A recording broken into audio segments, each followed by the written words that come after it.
District رحمیار Khan کے 624 اسکولوں میں بہترین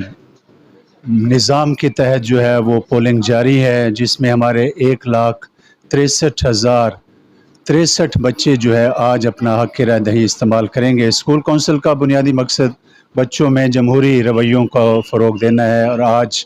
جب عدم برداشت کے جذبے ہمارے معاشرے میں پنپ رہے ہیں اور ایک خطرناک حد تک پہنچ چکے ہیں، تو ضروری ہے کہ ہم ایسی ایکٹیویٹیز کو پروموٹ کریں۔ اسکول کونسل کا منتخب جو عہدیدار ہوتا ہے وہ اسکول کی فلاح کے لیے کام کرتا ہے، وہ بچوں کے مسائل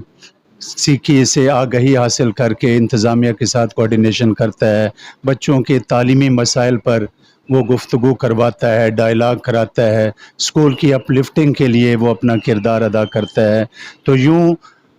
ساؤتھ پنجاب کے 11 اضلاع میں آج 8,82,576 طلبہ جو ہے اپنا حق رائے دہی استعمال کر رہے ہیں۔ ساؤتھ پنجاب کو یہ اعزاز حاصل ہے کہ یہ ایکٹیویٹی ہم نے 2022 میں ڈاکٹر احتشام صاحب جو سیکٹری ساؤتھ پنجاب تھے اس وقت، ان کی زیر نگرانی ہم نے شروع کی، اور اس وقت ساؤتھ میں تیسرا اسٹوڈنٹ کونسل کا الیکشن ہو رہا ہے۔ اور سب سے خوبصورت بات یہ ہے کہ اس ایکٹیویٹی کو اب پورے پنجاب میں، یعنی کہ یہ فرسٹ ٹائم 2024 میں ہو رہا ہے کہ پنجاب کے 36 اضلاع میں جو ہے یہ ایکٹیویٹی جو ہے وہ جاری ہے۔ شام تک یہ ریزلٹس مکمل ہو جائیں گے، اور بہت جلد یہ طلباء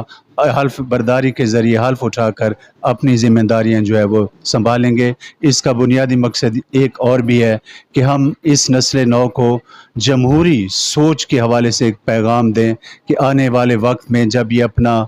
حق کی رائے دہی جنرل الیکشنز میں استعمال کریں، اور جب ان کی عمر 18 سال ہو تو وہ ایک بہترین قیادت کے انتخاب میں اپنا کردار ادا کر سکیں۔